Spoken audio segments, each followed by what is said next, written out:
Thank you for inviting me to this Congress. It's my second time to attend this Congress. The first time was, I think, 2010 in Galveston. So I come from Texas Children's, which is in Houston. So, okay, let me start. I have no conflict of interest related to this presentation.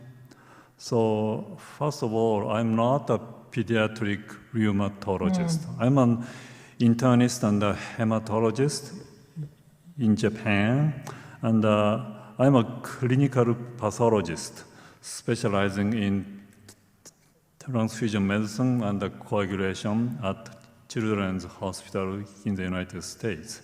I treat patients with APS, CAPS, liver failure, and thank you, ECMO ventricular assist device in ICU. So I don't need to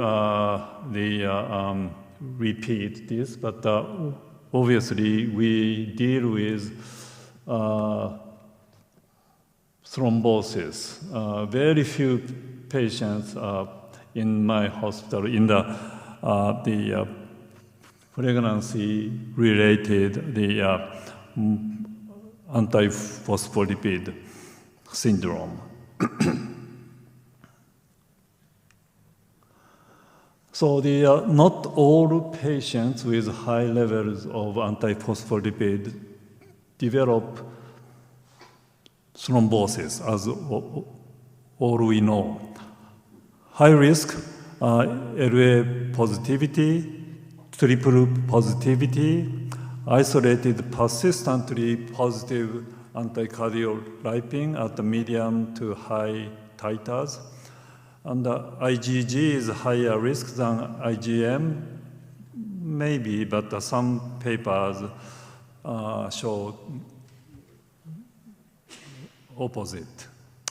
Low risk, isolated, intermittently positive anticardiolipin antibodies or anti-beta-2-GP1 at low, medium titers. But the low risk does not mean really low, meaning if the patient has additional risk factor, so then it goes to high risk, such as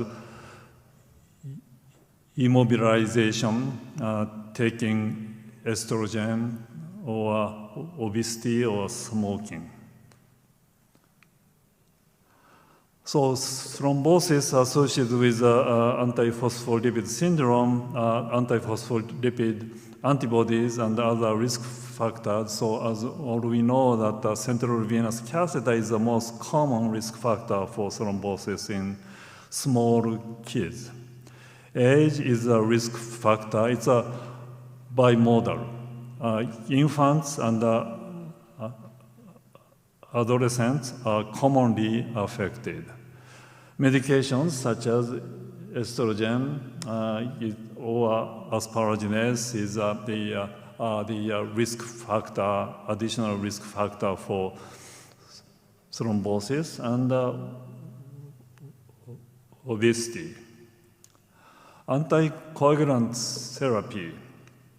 So the action of heparin, so the mainly inhibits factor 10A and factor 2A and factor 7A to a lesser extent. Infants have a higher clearance rate, meaning infants may need a higher dose of heparin. It has to bind to antithrombin and heparin cofactor 2 in order to show anticoagulant action. Tissue factor pathway inhibitor is released from endothelial cells, which is another major action of anticoagulant. Monitoring is the anti-10A at the target of 0.35 to 0.7. Monitoring by PTT is not recommended since it is affected by high factor VIII, positive lupus anticoagulant, obviously, and the positive CRP. If a CRP is higher than 10, you may have to think that it may be positive, it may be high due to CRP, especially when the patient is receiving heparin. So the anticoagulant effect of heparin is not consistent because it binds to more than 100 plasma proteins, and it activates platelets. And for especially teenagers, heparin-induced thrombocytopenia, thrombosis can be associated. Low molecular weight heparin has a longer half-life, and as you know, it's given by subcutaneous injection, and the therapeutic range is 0.5 to 1.0. Prophylactic target is 0.2 to 0.4. For infants, we have to monitor 4 hours after subcutaneous injection. It is cleared from the renal, and it showed lower risks of recurrent VT and major bleeding after 3 months compared to unfractionated heparin and the vitamin K antagonist. So in the US, it is warfarin. You have to make sure that the patient eat constantly. So because vitamin K intake should be consistent. And if the patient has a diarrhea, so then endogenous vitamin K level goes down. So then INR has to be monitored frequently. That may affect the quality of life of patients. Warfarin monitoring is INR, so I'm not a fan of monitoring the point of care testing monitoring. Based on my comparison data, it's not always the same. So I want to do the PT INR in the laboratory. If the PT is already prolonged by lupus anticoagulant, INR cannot be used. So in that kind of a case, we have to use a chromogenic factor 10. So if it is 40%, INR is 2.0, and if it's 20%, INR is 3.0, roughly. But you should not forget about the lupus anticoagulant hypoprothrombinemia syndrome. Bilirubin, so I gave a talk, asked meet the expert in this morning, and no one uses bilirubin, so I skipped this. But in my hospital, bilirubin is more and more commonly used than heparin because of the consistent anticoagulant effect. But the one message, we always do PTT hepzyme because of the specimen collection is collected from the arterial line, so it is always possible that the heparin is contaminated. So that's the reason when the thrombin time is also prolonged, we do PTT hepzyme assay. DOAC, so the rivaroxaban and dabigatran approved for venous thromboembolism in US, EU, and the UK for babies older than 6 months old. And there are many ongoing clinical trials. But you have to remember that these patients were excluded. And so then, at this time, the use of DOAC is not recommended. So it is still very premature.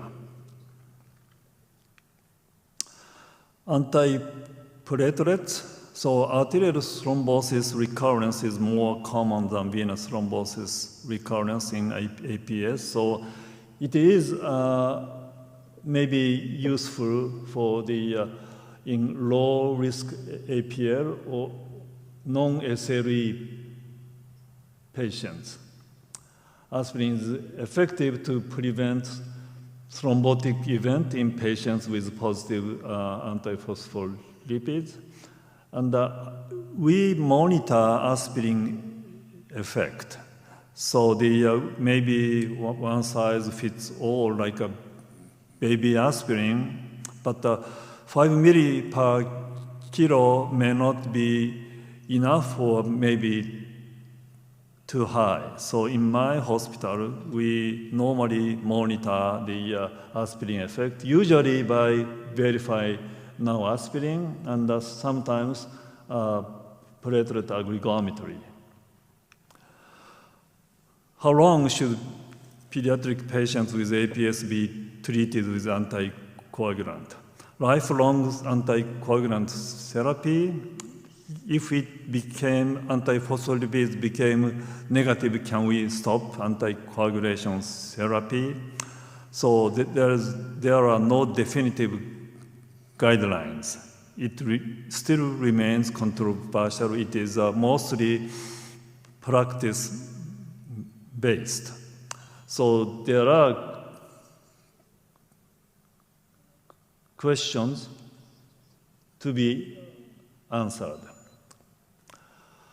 Okay, immune suppressive therapy, maybe it's not generally recommended, but hydrochloroquine may prevent thrombosis, immune modulation, and anti-inflammatory. Rituximab may be used for APS, non-criteria manifestation, or CAPS. So other non-thrombotic symptoms, the cutaneous manifestation, cardiac manifestation, and I just skip because of the time, renal manifestation. So sometimes it's just like a usual ITP or AIHA management. And neurological manifestation, no randomized study, but for Korea, aspirin or anticoagulation may be effective, or steroids or haloperidol. Okay, so I don't need to repeat this CAPS. Again, it has been repeatedly emphasized that that's not a diagnosis. So that's a classification. So this CAPS, heparin-induced thrombocytopenia, TTP, have a similar spectrum with CAPS. So the management of CAPS or CAPS-like. So anticoagulants, steroid, plasma exchange, IVIG, rituximab, eculizumab. So it's a medical emergency. You have to mobilize all the teams, rheumatology, hematology, transfusion medicine, ICU, many others. So to summarize, management of APS is mainly focused on thrombosis, heparin, low molecular weight heparin, bilirubin, and the warfarin may be used. DOAC should not be used at this time. Addition of a anti-platelet therapy is an option. No standard management for non-thrombotic manifestation of APS, like, as I said, the neurological manifestations. There are no strong guidelines for the length of thromboprophylaxis, and CAPS can be fatal condition. CAPS-like should also be treated emergently. Thank you for your attention.